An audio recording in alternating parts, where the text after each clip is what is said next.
Morning everyone, especially to you Miss Marby.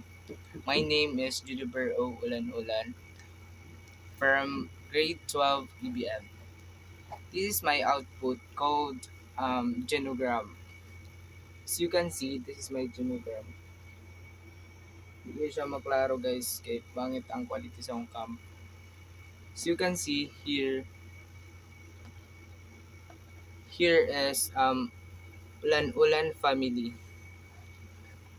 which is side sa akong papa. Then here is Ulbida family, side sa ako ang mama. Sa Ulan-Ulan family, nadari ang papa sa kong papa, which is si Rogelio Ulan-Ulan, 8 years old. Then, akong lola or mama ni papa is si Ana Ulan-Ulan, 87 years old.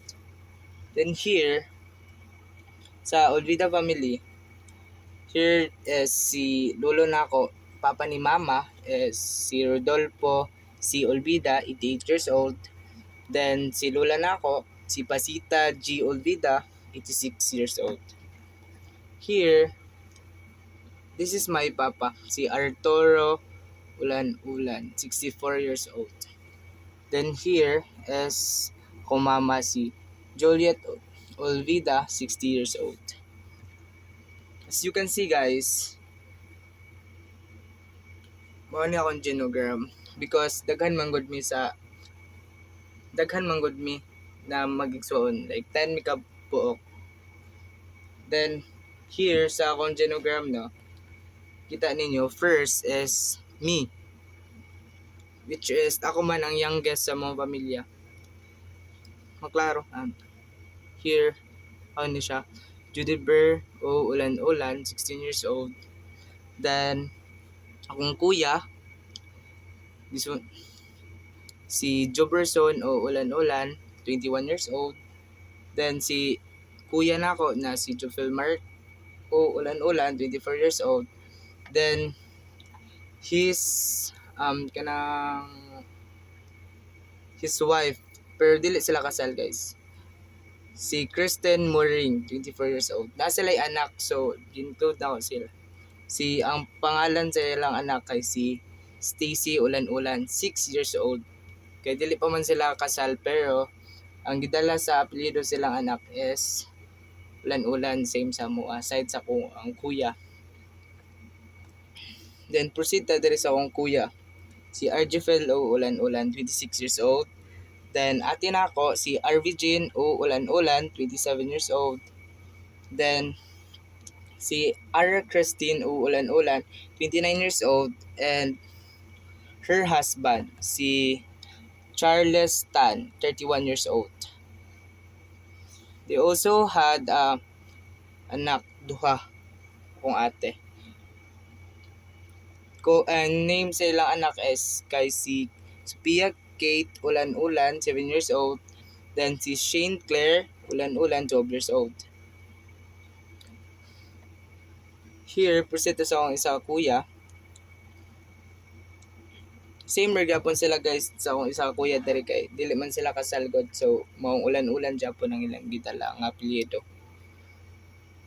Then here, kuya nako, Rafi J. O. Ulan-Ulan, 35 years old. Wala siya asawa pa. Then here, ako ang ate, si Arden Joy U. Lipranon, 39 years old, and her husband nga si Jones Lipranon, 40 years old. As you can see guys, nasa sila tulo ka anak, puros ni siya guy. Explain now guys unsay differences sa circle and sa square. Here puros ni guy ang anak guys, mo circle.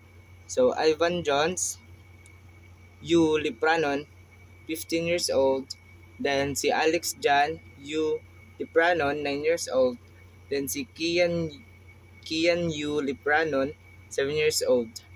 Kasado ni sila guys, maong na-covered sa ilang mga anak ang apelyido sa papa. Pero Ulan-Ulan Japon sila. The middle names. Here lastly is mo ang pinakaate, the oldest. So mo ni si Arjume Takasan, 42 years old. And her husband is si Khalid Takasan, 43 years old. As you can see here, they have four, maklaro. Four nga mga anak, which is si Kuan Altia Yu Takasan, 14 years old. Si Nova Yu Takasan, 11 years old, and si May Yu Takasan, 7 years old, and ang ilang kuya nga si Matthew Yu Takasan, 20 years old. As you can see guys, here's akong genogram is dili siya like ako alang jud ni siya na ideal god kay like dako man good among family. As you can see no, daghan mi sa among pamilya biskan door nagsugod sa akong sa side pa lang sa akong kuan. So kung mama ug papa daghan na kayo mi. Then ang meaning dahil sa guys sa square is pasabutan na female, then ang circle is mao na ang male. So here sa akong output guys, maklaro ba? Dili ko sure if maklaro, blurred man gud pangit og quality akong camera. Here guys, mo siya magbalik connected ni sila mga lines. Kung lolo, lola, their lines. Then mo ni side sa akong papa, mo ni diri akong papa diri sa baba. Then mo ni lolo, lola na ko side sa akong mama, then diri si mama sa baba. Then here gibutan na og kanang line diri then line na po diri pa baba. So here kami na diri sa baba and mga apo nila diri sa pinakababa. So I hope understanding ang pag-explain no. Like di bug manggod then dili sad maklaro sa akong camera kay no low quality. Pero I hope guys na sabtan ninyo ang genogram. Pero I think understandable man akong Pero mora to guys. Thank you. Bye-bye.